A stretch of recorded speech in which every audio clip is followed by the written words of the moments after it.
외신센터입니다. 네, 오늘 시장을 좀 살펴보시면은 메모리얼 데이로 휴장한 모습이죠. 그래도 오늘은 더욱더 이슈가 좀 중요할 것 같습니다. 김민아 캐스터와 함께 외신 체크해 보겠습니다. 어서 오세요. 안녕하세요. 네, 오늘 준비한 소식이 아무래도 이 시장이 쉬다 보니까 조금 더 중요할 것 같아요. 어떤 이슈 먼저 준비했죠? 네, 먼저 CNBC 보도 내용입니다. EU struggles to reach an agreement on Russian oil embargo as Hungary holds firm.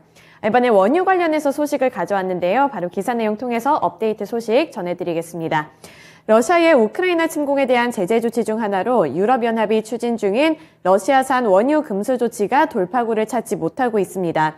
어제부터 시작된 유럽 정상회의에 시선이 쏠리는 가운데 합의를 할 수 있을지 여부는 불투명하다는 평가가 나왔는데요. 이 반대 의견을 고수하고 있는 헝가리를 사실상 예외로 둔다는 절충안까지 마련을 했지만 이 합의까지는 아직 멀다는 평가가 가장 많이 나오고 있는 상황입니다.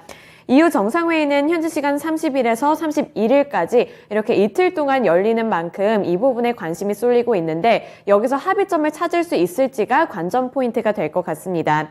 이 앞서 EU의 27개 회원국 대사들이 정상회의 전에 원유 수입 중단 합의를 시도를 했지만 실패한 경험이 있기 때문에 이 부분이 조금 더 중요해 보이고요.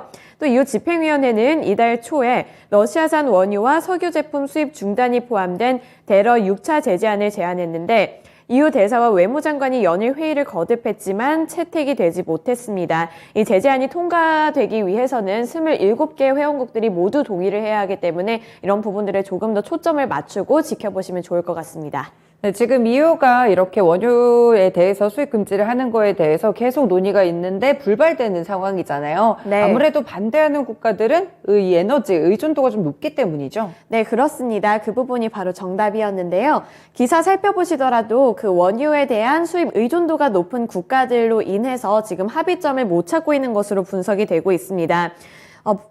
멘트 살펴보시면 일부 국가가 형평성에 어긋난다고 반발을 하고 있고 헝가리는 유예기간을 최소 4년으로 늘리고 EU에서 8억 유로, 하나로 약 1조 700억 원 상당의 지원금을 지급하는 것이 우선이라고 주장을 하고 있기 때문에 최종 합의 여부는 여전히 불투명한 상황입니다.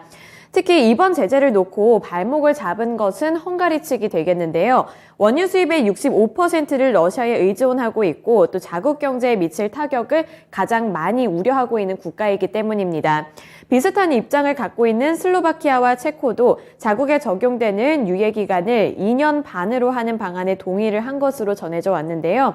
이 집행위는 해상으로 수입되는 러시아산 원유만 제재를 하고 헝가리가 러시아 원유를 수입하는 주요 통로인 드루즈바 송유관을 통해 들어오는 경우는 허용하겠다는 절충안을 내놓기도 했습니다. 하지만 이런 부분에서 합의점을 찾지 못하고 있기 때문에 지금 원유 수입 의존도가 높은 헝가리, 체코 그리고 슬로바키아 쪽에서 합의점을 찾아내는 것이 가장 중요해 보였습니다. 네, 아직까지는 합의가 불투명하다 이렇게 보는 가운데 30일 날 합의를 할 것이다 이런 보도도 나오고 있기 때문에 추가적인 뉴스 플로우를 조금 더 확인해 보셔야 될 것 같아요. 네, 그리고 두 번째로는 미국 증시가 휴장을 했기 때문에 네. 유럽 증시 쪽으로 좀 눈이 돌아가는데 어떤 모습이었죠? 네, CNBC 보도 내용입니다. European stocks close higher as China relaxes COVID restrictions. 이번에 유럽 증시가 일제히 상승 마감했습니다. 중국의 영향을 받은 것으로 보이는데요. 기사 통해서 체크해 보겠습니다. 유럽 주요국 증시는 30일 중국 상하이의 봉쇄 해제 기대감에 일제히 상승 마감했습니다. 독일 프랑크푸르트 증시의 닥스 지수는 전거래일 대비 0.79% 올랐고요. 프랑스의 까크 지수는 0.72% 상승하면서 마감했습니다. 이 시장은 신종 코로나19 확산을 막기 위해서 약 2달간 봉쇄됐던 중국의 상하이 봉쇄 조치가 해제될 것이라는 기대감에 이렇게 일제히 상승하는 모습을 나타냈고요. 미국은 메모리얼 데이 때문에 휴장을 했지만 오히려 이번에 유럽 증시에서 이렇게 반등하는 모습을 나타냈습니다.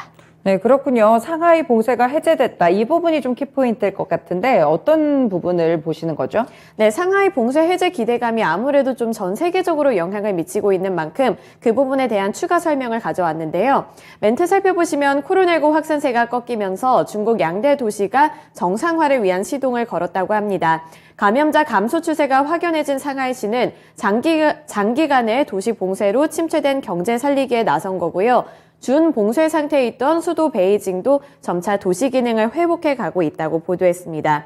하지만 이 코로나19 재확산 가능성을 배제할 수는 없다 이런 평가도 함께 나오고 있는데요. 특히 상하이의 경우에는 이 봉쇄에 따른 충격파가 크기 때문에 완전한 정상화에는 상당한 시간이 걸릴 것이라는 전망도 함께 나오고 있습니다. 이번에 상하이뿐만 아니라 베이징 쪽에서도 이제 조금씩 규제를 완화하고 있기 때문에 기대감을 받고는 있지만 지금까지 받았던 충격이 크기 때문에 회복까지는 시간이 걸릴 것이라고 말을 하고 있는 거고요. 이 상하이시는 이달 들어서 버스와 지하철 운행을 일부 재개하면서 점진적으로 봉쇄 조치를 완화해 왔는데 다음 달 1일부터는 추가적인 봉쇄 완화 조치를 시행하게 되면서 경제 회복에 주력할 방침이라고 합니다. 또 여기에 이번에는 특별히 소비 촉진 방안도 내놨는데요. 차량 소비를 촉진하기 위해서 차량 구입세를 감면하고 또 다양한 업종에서 소비 쿠폰을 발급하는 이런 지원안도 계획을 하고 있다고 합니다. 여기에 추가로 베이징도 점차 도시 정상화 수준을 밟고 있기 때문에 아무래도 이 중국의 상하이와 베이징이 큰 도시인 만큼 지금까지 이 봉쇄로 타격을 많이 받았지만 앞으로는 이제 어떻게 좀 완화가 되면서 정상화로 돌아가게 될지 기대감을 많이 받고 있는 상황입니다. 네, 중국 쪽에서 이 제로 코로나 정책을 좀 펴고 있었잖아요. 네, 그런 상황 속에서도 그래도 이제 내부 반발이 좀 심해지고 있다고 해요. 그러다 보니까 하나씩 이렇게 중국 봉쇄를 해제하는 모습까지 현재 관측이 좀 되는 것 같습니다. 네, 마지막 소식은 어떤 게 있을까요? 네, 이번에는 이 뱅크 오브 아메리카 쪽에서 전망 보도를 내놨습니다. WRAL 기사 보도 내용이고요. Luxury spending is soaring despite economic headwinds, Bank of America reports. 이번에 미국 쪽에서는 사치품의 수요가 계속해서 증가를 하고 있다고 하는데요. 기사 내용 통해서 살펴보겠습니다. 미국 내 고가 사치품 수요가 작년에 이어 올해도 탄탄할 것이라는 전망이 나옵니다. 뱅크 오브 아메리카는 미국 내 명품 이용자들의 강력한 수요는 2021년에 가장 큰 순풍이었다면서 이는 올해의 복잡한 거시경제 배경에도 지속되고 있다고 봤습니다. 고소득자의 명품 수요는 가속하고 있는데 경제활동 재개와 더 많은 구매 기회, 예를 들어 결혼과 행사, 연휴의 영향으로 파악을 하고 있는데요. 주식시장에서도 명품 업종과 그리고 소매 유통업종의 주가는 큰 차이를 보였다고 합니다. 이 대형 소매 유통업체인 월마트와 타깃의 주가는 최근 한 달 동안 각각 18% 그리고 30% 가까이 하락을 하는 모습을 나타냈지만 이 루이비통 모에 헤네시의 주가는 5.6%에서만 하락하는 모습을 보여줬고요. 또 다른 명품업체인 버버리도 8% 이상 오르면서 이렇게 소매 유통업체와 고가 명품업체들의 주가의 흐름이 조금은 달라지는 모습을 나타내줬다는 부분을 짚어줬습니다. 네, 근데 중국 쪽에서의 수요가 아무래도 봉쇄 조치로 좀 줄다 보니까 이런 네. 타격은 없었나요? 네, 그 부분에 있어서 타격도 물론 있었지만 그래도 어느 정도는 좀 상쇄되는 분위기입니다. 중국의 코로나19 봉쇄 조치가 명품업종 실적에서 우려되는 부분이지만 페레가모의 최고 경영자인 마르코 고베티는 중국의 봉쇄에 따른 손실은 미국과 유럽의 수요 증가가 상쇄하고 있다고 말했습니다. 어떻게 보면 좀 다행인 부분이라고 볼 수 있겠는데요. 이 중국에서의 소비가 굉장히 큰데 여기서 타격을 받았지만 이 미국과 유럽 쪽 시장에서 이런 수요가 조금은 상쇄하고 있다는 말입니다. 이 뱅크 오브 아메리카의 애널리스트들은 명품 업종은 중국 내 코로나 감염 증가로 압력을 받고 있다면서 이들 업종의 주가가 아직 침체를 반영하고 있다고 설명을 하긴 했는데요. 하지만 중국의 코로나19 봉쇄에 따른 명품 업체의 낮은 주가는 진입 기회를 뜻하기도 한다면서 이런 좀 긍정적인 부분도 함께 짚어줬습니다. 또 다른 한 가지 다행스러웠던 부분은 이 명품 업종 주식의 하락과 회복 주기가 점점 더 짧아지고 있다는 부분이었는데요.